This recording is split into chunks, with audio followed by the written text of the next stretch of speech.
Greetings all, I'm DFuxa, and this is Birth of the Empire. Alright, so, I'll note that for those viewing this for the first time, I basically had another video for this game, where I basically showed off what this game was all about. But for basically those people who have already viewed that video, I want to note something. This is a game that is essentially very influenced by an old game called Star Trek The Next Generation, Birth of the Federation. And in Birth of the Federation, you basically had five, powers vying for power, over the universe. You had basically United Federation of Planets, you had the Ferengi Alliance, you had the Romulan Star Empire, you had the Cardassian Union, and you had the Klingon Empire. And for those who basically recognize all those lovely Star Trek names, yes, that was basically a Star Trek game. And this is very much a game that is sort of influenced by that game, but it's very different in its own way as well. Anyhow, I'm going to be jumping in with the Omega Alliance down here. The Omega Alliance. So let's just talk about what these guys are all about. So, the V believe in their self-appointed rank as galactic emperors, destined to bring order and harmony to a chaotic universe. Following this track, the V genetically engineered races to perform particular roles within their sphere of power. One successful example are the mighty Rok-Harnar, perfect soldiers, controlled and fueled by psychotropic drugs, provided only by the Duana, the face and voice of the V. That act as their diplomats and grant the Rokhari access to Tetrone for C, supplies in exchange for loyalty. The Alliance as a body are experts in subterfuge, and a subtle exploitation of less powerful races. Their influential power has allowed the Omegans to achieve astonishing results in many fields, including construction, mining, and energy production. So-called host-adaptive capacities of the V are also very useful in gathering intelligence and performing acts of sabotage, while the formidable Rokhari ships carry their will to the far reaches of the galaxy. Alright, so that's basically the race we're going to be playing here. And, by the way, there's actually 6 factions you basically play this game. I want to note that this game is very influenced by, Star Trek, and all that, Enterprises and all that as such. And there was never actually a Dominion faction in Birth of the Federation, but, essentially, this is a faction that's very much dedicated to Dominion and how they sort of operate. So, that's what these guys are all about, and these are the guys we're going to be playing. Just to quickly go through the other factions so you know who all the other players are. You got basically the Coalition of Planets up here. The Coalition of Planets. And these guys are basically United Federation of Planets. You can see their little rundown here about the humans and stuff like that. There's also, as you can see, the Heian Trade Union. The Heian Trade Union. In the original game, these guys were basically the Ferengi Alliance, but in this game here, they're the Heian Trade Union. And, they're basically like a trading empire. They basically like to make lots of money, basically float lots of, cheap assets, I guess we'll say. But, at the same time, they're very replaceable, and that makes them very, very powerful in the long run, I guess. The Koran Empire. Well, you have to have your Klingon wannabes, and these are the guys that do it. So basically, these guys are all about battle and, fighting. They don't like their, intelligence and stuff, but, whatever. They're very good about, conquest. And if you want to play Empire Fort, these are one of the factions to do it with. The Rotharian Star Network. The Romulans were always a fun little, faction in the, Birth of the Federation game. And these guys are essentially, basically, very much like that faction there. I'll note that these guys, essentially, I believe they have, the most powerful ships. So you basically have, the cloaking technology and stuff, as well as, big, powerful ships, outside of that. But they're very weak in a lot of other areas, though they do have very good, subterfuge abilities, which is something that's very unique among, all the factions for the most part. I know the V basically said they had some, but these guys basically excel at it, far beyond them. And then we also have the Cartari Invaders. The Cartari Union. Note how it says Cartari Union there? These guys were essentially the Cardassian Union, though they basically changed the name to be Cartari Invaders, I guess, for some reason. I'm not really sure, if that game really works. I'd probably name them Cartari Authority, for example, as that is, a little bit more into, what they're all about, but whatever. These guys are essentially, the other sort of, conquer type of faction. And they're basically all about, building massive, armies, I guess we'll say, to, invade and subjugate other worlds. And that's basically what these guys are all about. They're about subjugation for the most part. Anyhow, let's jump into the Omega Alliance here. and we'll press next. So I'm on the screen, and you can click this question mark to see stuff about what's going on here. So there's these little question marks to basically indicate the tutorials, and then you can see stuff like here. So here you can set your difficulty for beginners, babies recommended, number of neighbors, stuff like that. Now I want to note, by the way, that I'm going to basically keep this on easy difficulty for the most part because I don't exactly know how this game basically works. It's basically a very unfinished game. You can play it on impossible difficulty, for example, but I was never actually that familiar with the original Birth of the Federation game, and this game has a lot less documentation than that game for sure. So I'm gonna leave on easy for demonstration purposes of this game for the most part. So just keep that in mind. Now, I'll note, by the way, that basically the default settings for this game basically have, so the galaxy width is 30, the galaxy height is 20. These basically indicate there's going to be 20 cells high, 30 cells wide. These can be adjusted though if you want to basically make it much more squarish or whatever. But anyhow, you also have star density. That basically indicates how many stars are going to be in the galaxy. You have minimum number of neighbors. These are going to be the minor factions that'll be around you. The victory conditions are down here. Basically, you have conquest, ship combat victories, diplomacy, research, and all sort of stuff. Basically, there's numerous ways to basically win the game for the most part. Over here, you got other stuff. Basically, you got minor density. So how many miners are going to be in the game? These guys are basically the non-empire races you'll basically see, and I'll show you what they're all about in a bit. Anomaly density basically shows anomalies. Alien frequency basically shows how frequent aliens are, I guess.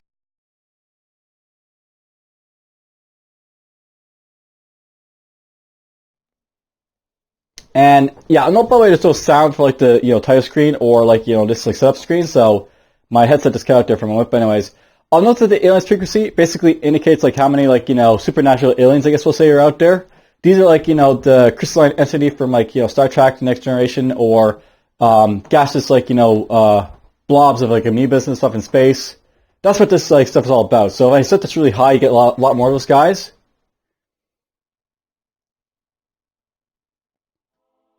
And here we start a new game. Now, first thing I want to do, I'm just going to jump in here and quickly adjust the sound here a little bit. I'll note that for each of the factions, basically the background sound for them basically varies. So I basically had it on much lower volume for the Cartarian invaders who were basically playing before this. But anyhow, here is Omega Alpha. It's basically the home system for DV, and it starts out with basically a home defense station, which is essentially a massive starbase. I'll note that this is a very powerful starbase, so it basically makes your homeworld very how can I put this? Well defended, shall we say. You also start out with a CAF, which is essentially your scout. And you also start off with Chet, which is essentially a colony ship. Now, the CAF is basically used to explore around, so you can see you can basically go out to this red area here. And let's just set it right here, for example. Affirmative. I'll note that these rings basically indicate the various ship distances your ships can travel. So red is basically the maximum distance for long range ships. Yellow is basically for your mid range ships, and then green is for your heavy combat type of ships. Now in this sector itself, I'll note that we basically have access to several structures in here. We basically have access to a space dock, which basically lets us build small ships. So basically we got ability to build the very basic stuff like the scout and the colony ship from here. We also have access to a primitive Tetron refinery. This basically it gives us our food, so we can basically feed our larger rock higher populations. We have basic industrial centers for building industry. We have science, and we have a basic titanium mine, which basically lets us build resources to get the metals basically to build our stuff basically. Now at the start of a game, I like to basically balance out my these structures be 5-5, basically multiples of 5. So what I want to do right now, I'm just going to quickly build up ourselves 4 industrial centers. And we're just going to drop, this down a little bit to get this up to 4. Actually, I should probably build up the science foundations first.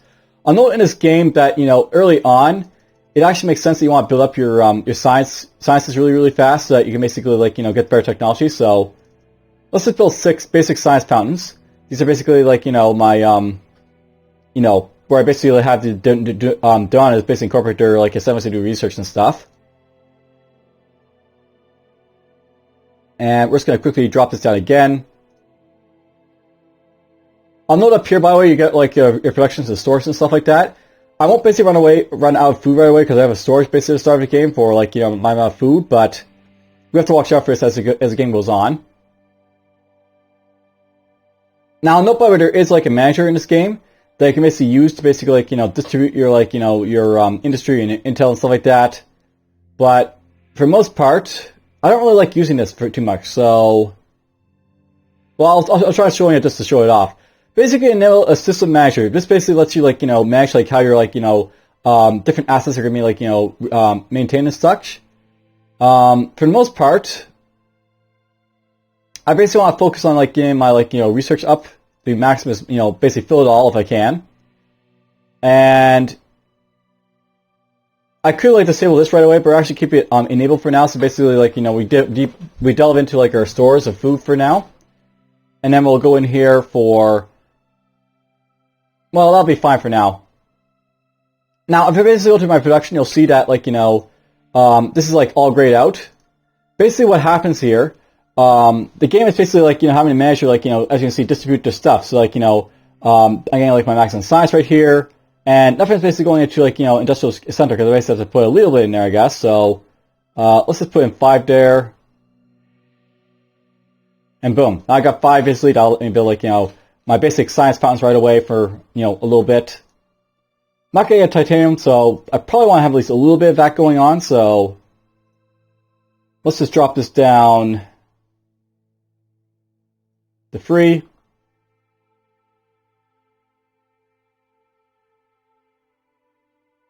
Notice how they're basically dividing the stuff. Basically, because I have use store food enabled.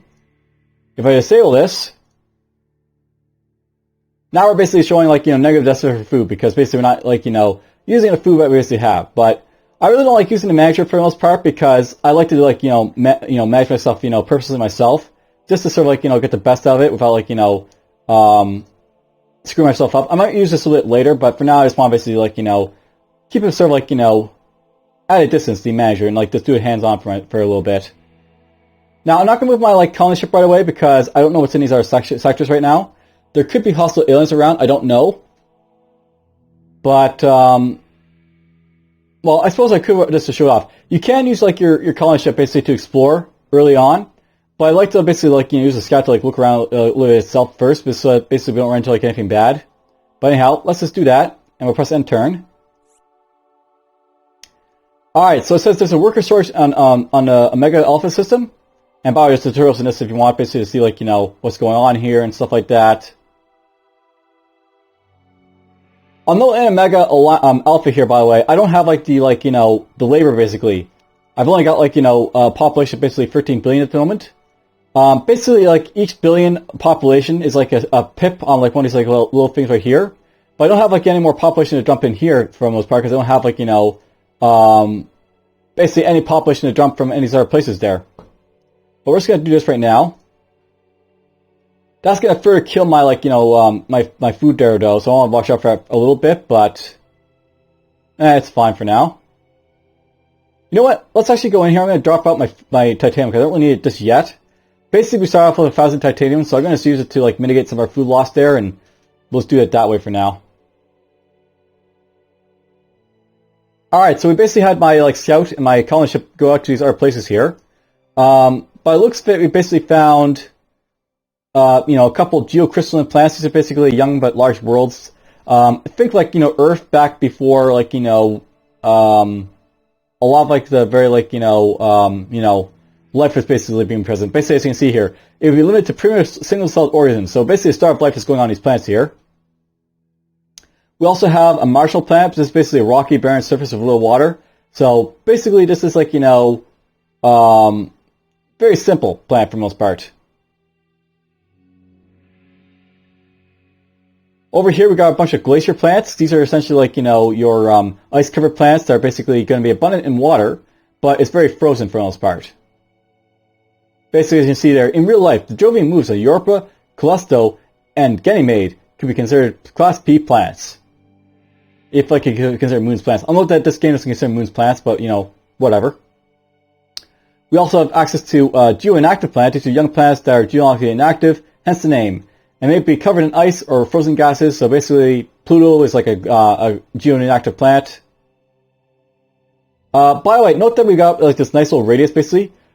This is like our zone of control for like the Omega here.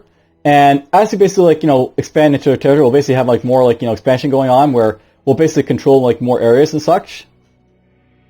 I also control like a little bit of area down here by the way, even though it says unknown, but whatever.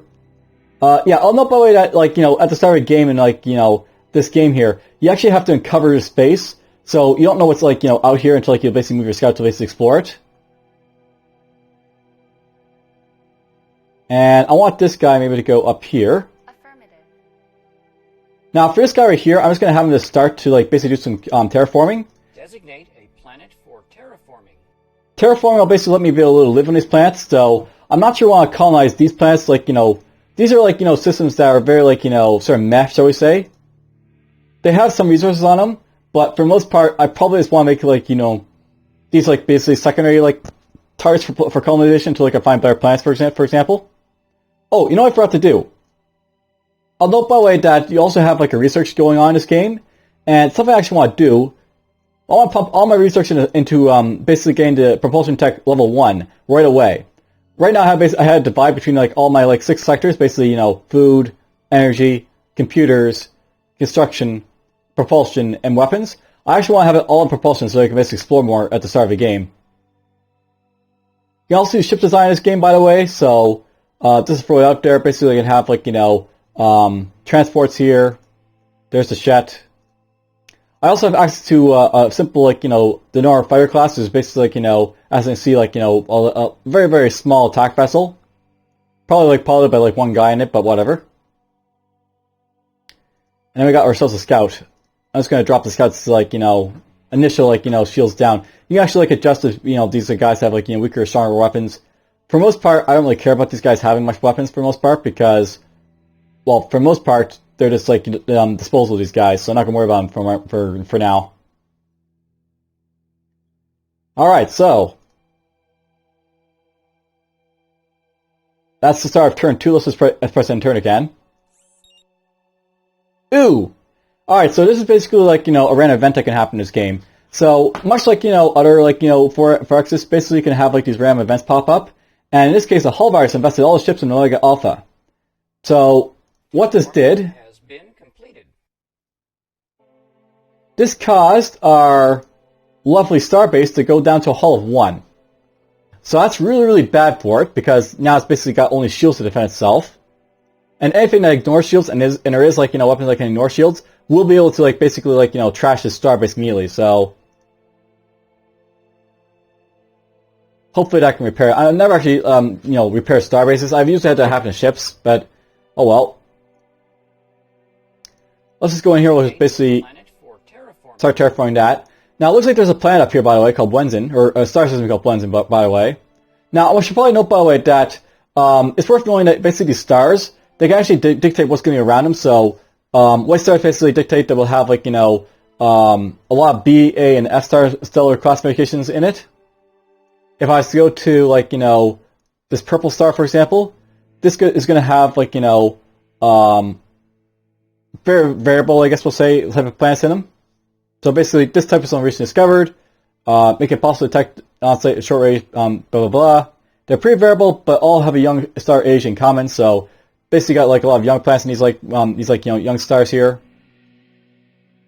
We got another white star up here, so this is probably going to have a lot, another lot of B and A and F type of classification. So probably not going to find a whole lot of M-class planets. I'll note by the way that M-class planets are basically your terrestrial planets or your your Earth type of planets, basically.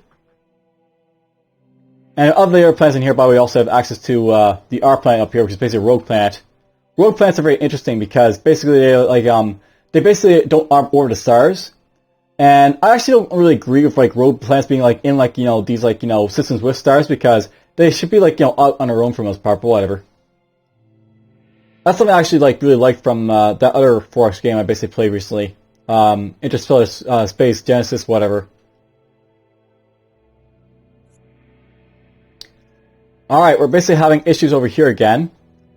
I'll note by the way that as like this is going on, we're basically getting more population going on over here.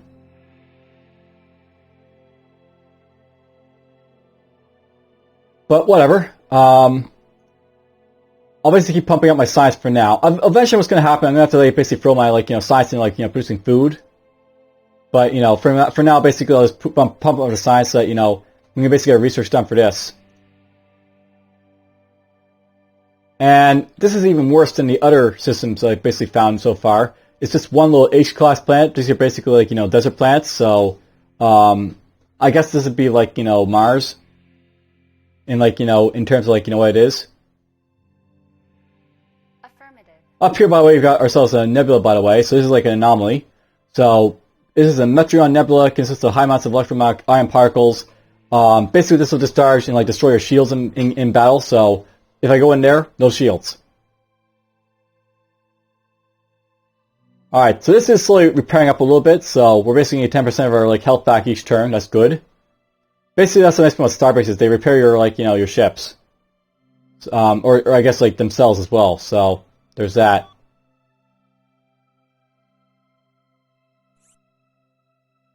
Now over here we got ourselves our first like star system that's basically outside of our scope of like range, so we can't actually reach this system.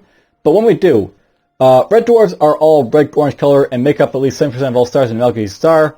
Thus, this equates a common star in the universe, but it can certainly completely different to their red giant color-wise counterpart.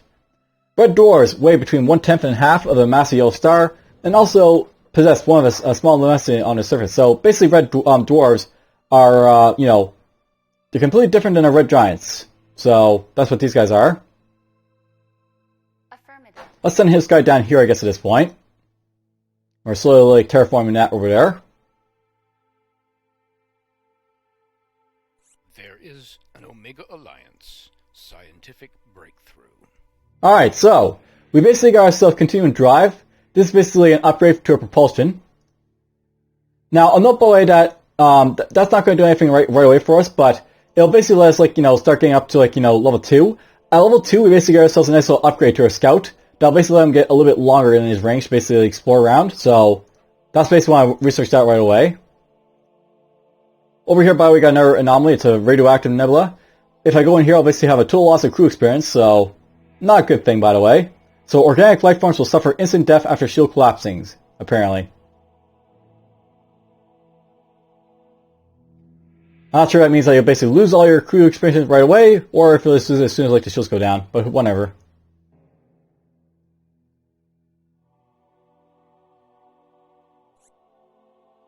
Alright, so the construction list in Omega Alpha is empty. So we basically got ourselves another pop-up here, and this one basically indicates that I basically built all like the basic science fountains I can over here for now. And I can't build any more. In one moment.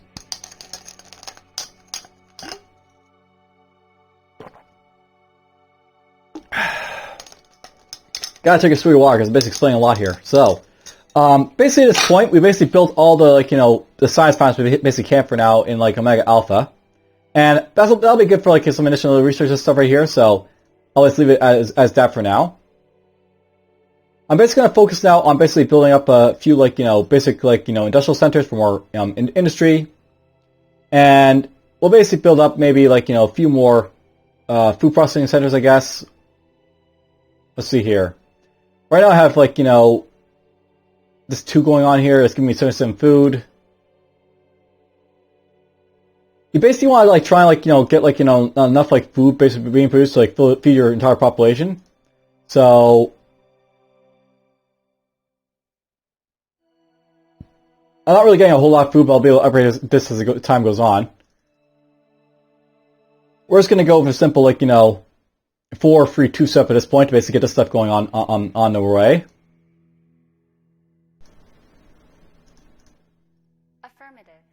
And we'll send that guy down there.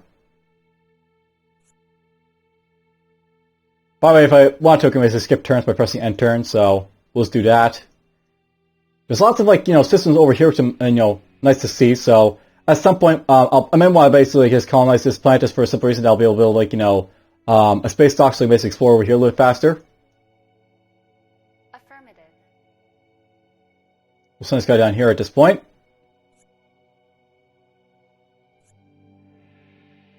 Alright, so, the Omega Alpha system has enough population for a new trade route.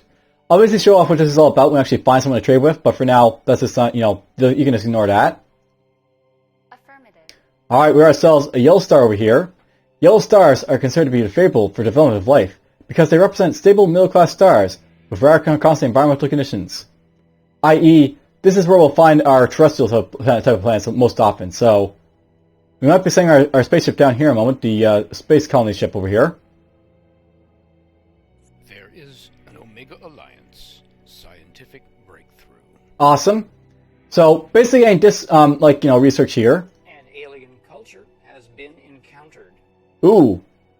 All right. Well, we just found ourselves a quick, like, you know, we found ourselves a minor, you know, race in this game. So let's just hover over this guy here. Kimori are a violent and aggressive race. Hence, one should approach them carefully and with the biggest respect. They are extremely wild, and their whole life is characterized by constant fight. The political system on Kimura is supremely anarchic. Mighty Kimori may gain power about a certain region, but their power is based on personal strength, not diplomatic talent. Strong Kimori are often murdered by relentless enemies or by ambitious subordinates in order for them to take their respective positions. Kimori fight exclusively with medieval weapons, by which disputes almost always end fatally and bloody. An enemy counts dead only after chopping off his heads and limbs. On Kimori, men are more often born than women, because these are more suitable for the hard fights in the world. Nevertheless, the population consists half of women, because no male Kimori lives long enough beyond youth.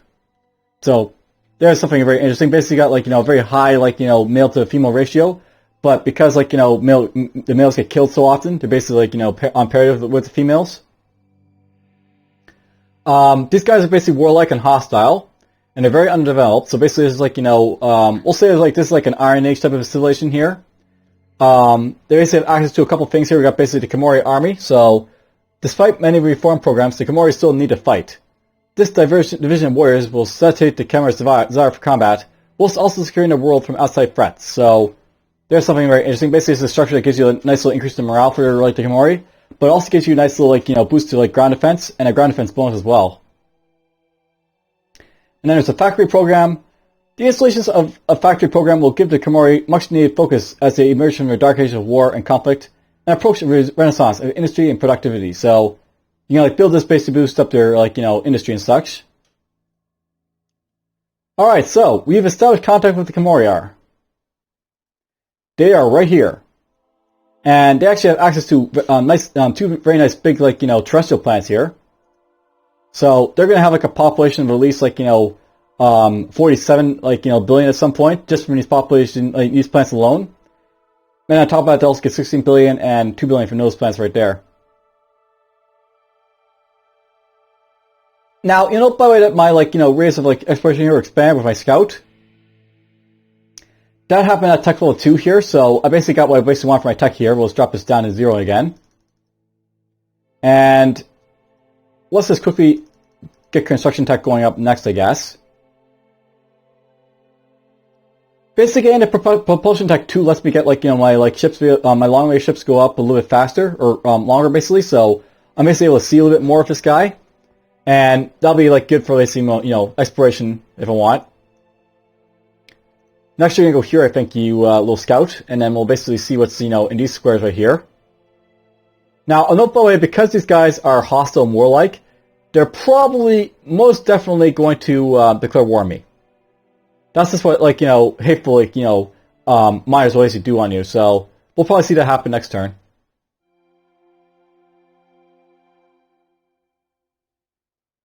And this stuff is slowly getting built up here.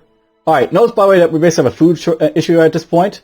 So I've actually gotten to the point where I'm going to have to basically like, you know, make sure I'm basically dealing with that. So we'll drop this down a little bit, basically get that out of the way a little bit.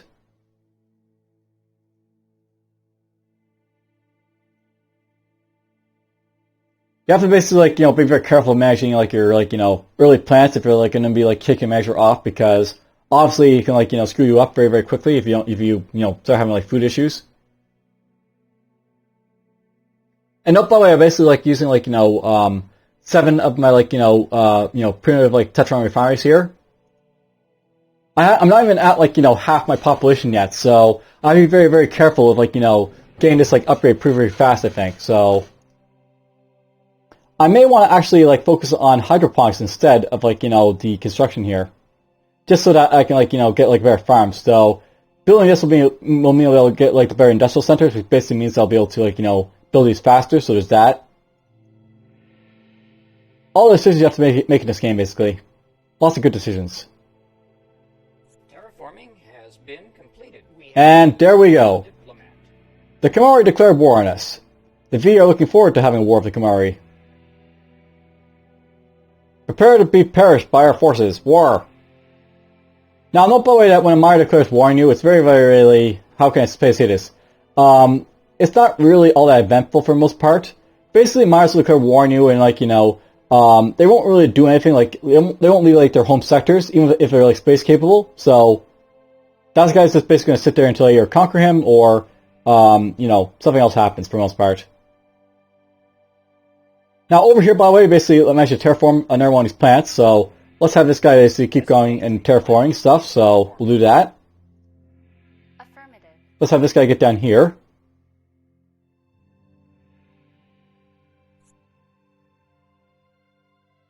Affirmative.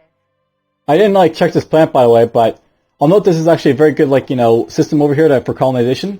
It's got basically a terrestrial plant in it, so we basically have access to, as you can see, like, you know, initial place I can make myself if I want to. Also have access to an ocean plant, which is basically like, you know, these are basically class emeralds that basically have lots of like water on them, so basically think Earth, but with lots more water on it. Maybe think Earth after global warming happens. Then we also have access to these other plants here. We basically have access to a geometallic plant. Very young worlds with volcanic active surfaces with heavy metallic cores, rich in ores and minerals making them valuable for mining conglomerates. So basically you got like, you know, nice little mining plants. And we have access to a couple of H plants on here, which basically desert worlds again, so there's those.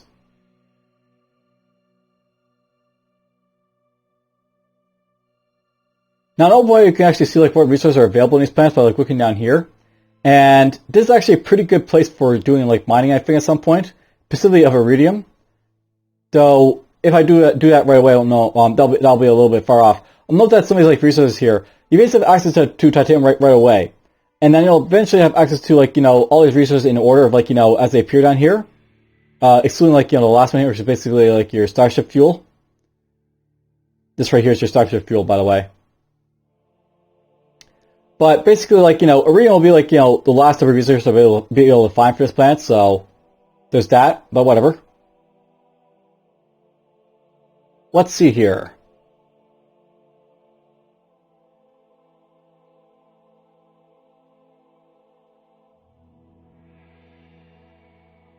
It'll take me 27 turns basically to, like, you know, deal with this right now. Let's have this guy down here, I think. And we're actually going to go down here and maybe terraform, like, you know, the ocean planet down here.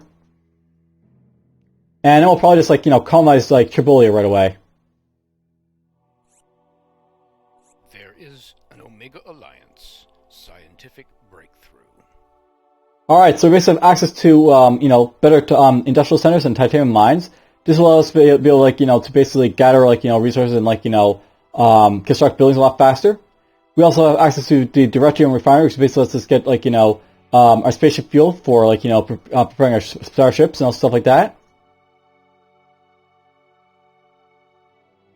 We're just going to drop this down to, like, you know, 0 for now. Eventually I want to get this up to level 2 at some point for, like, you know, even better industrial centers, but we'll focus on food for now.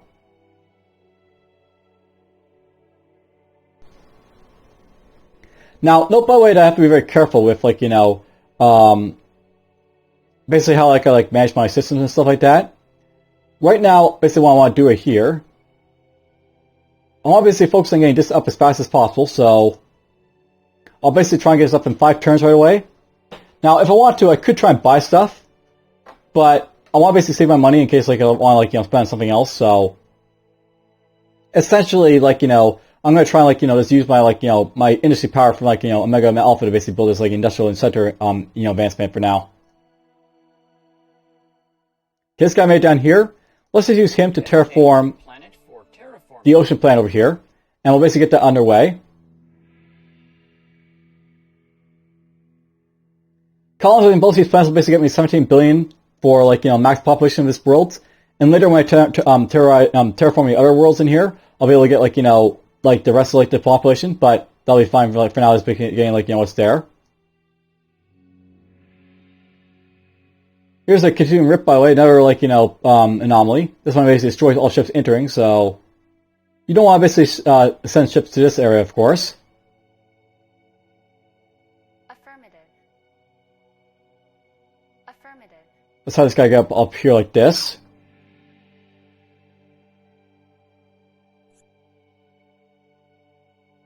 Terraforming has been completed.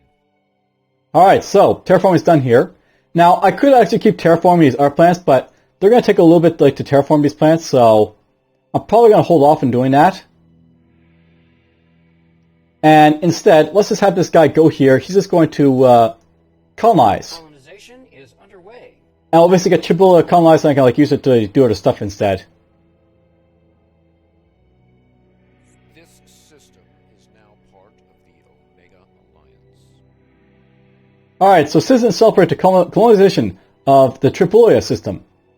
This new system will expand living space for our people. First, Wakhanes and Dohanes have built habitats on the surface, and follow the orders of their System V. Shortly, this system will become a vital and productive part of our empire. So basically, like, to celebrate to finish a new colony, and we now have access to the system down here, so that's cool. Now, I'll note by the way that we basically have like initial like 4.2 billion to basically like land here to basically like do stuff, and I could like upgrade like this stuff here, but we need titanium to basically get that done, so we're not gonna worry about that right away. Right now, my focus is going to be on basically getting access to some more industrial centers right away. After that, I want to basically get access to some primitive Tetron refineries, and finally I want to build like a few titanium mines. Basically, this is like get our foot off ground over here.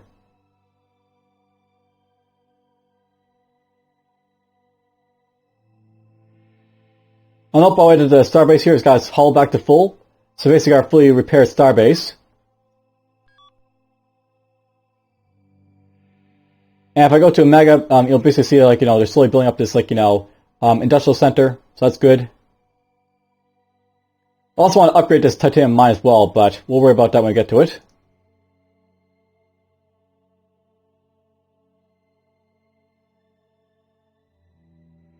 I'll note by the way, having like all like my like stuff up here is not really like beneficial to me, so let's just drop a few of these guys down here to like do some like science research. Try and get like the hydroponics up to level like level 1.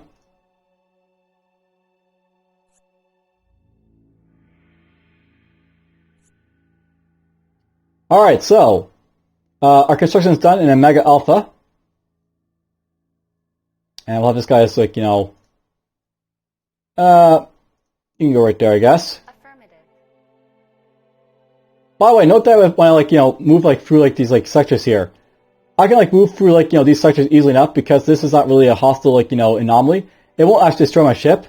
This one down here though, unless you actually specify you like, you don't want to move into it, your ship will actually try to avoid it if like, you like select it, so, that's something to note by the way about this game. Affirmative. Alright, so let's go here, and I'm going to quickly upgrade our titanium mines. That'll basically get me access to like better titanium, gathering over here, which is like good for like, getting more titanium, of course.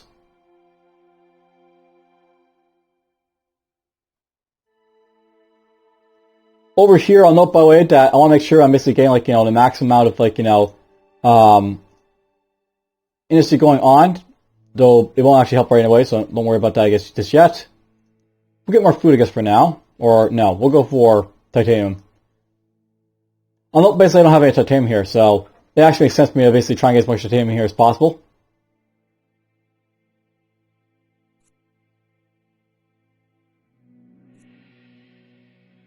Okay, Mega is basically done its like titanium mines. So with this done and out of the way, by the way, I'm basically able to basically produce stuff a lot faster right now. So if I go to like my industrial centers, I basically see they got like industry value of 15. I think before it's like 12 or 13. So basically nice little bump to all my industry centers there. And I got to like drop this down here so you can see quite a bit. And even like a few, by the way, most of the stuff will be like 1 or 2s to build. I think for now, we're going to focus on basically building up this directium extractor here. And I might build this in a bit, just so I can have a barracks, by the way, but for now, I'll basically just build this for now.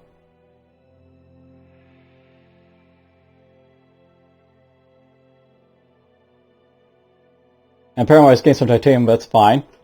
We'll basically just like throw that right there, get this built in 4.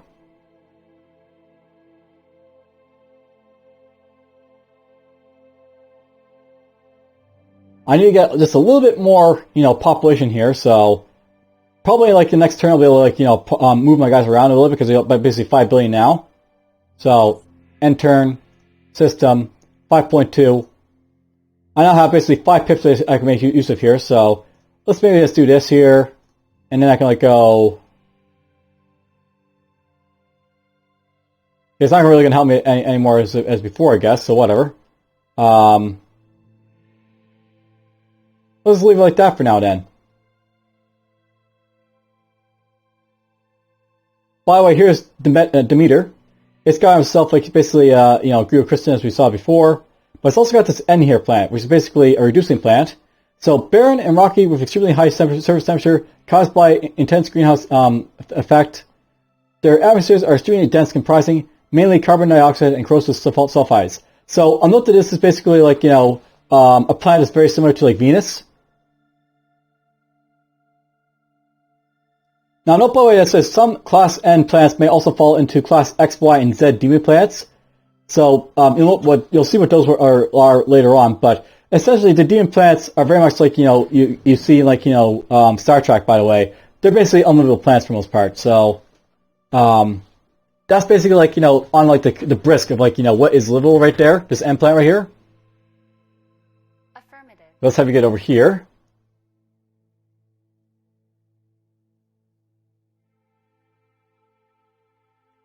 That's slowly getting up, which is good.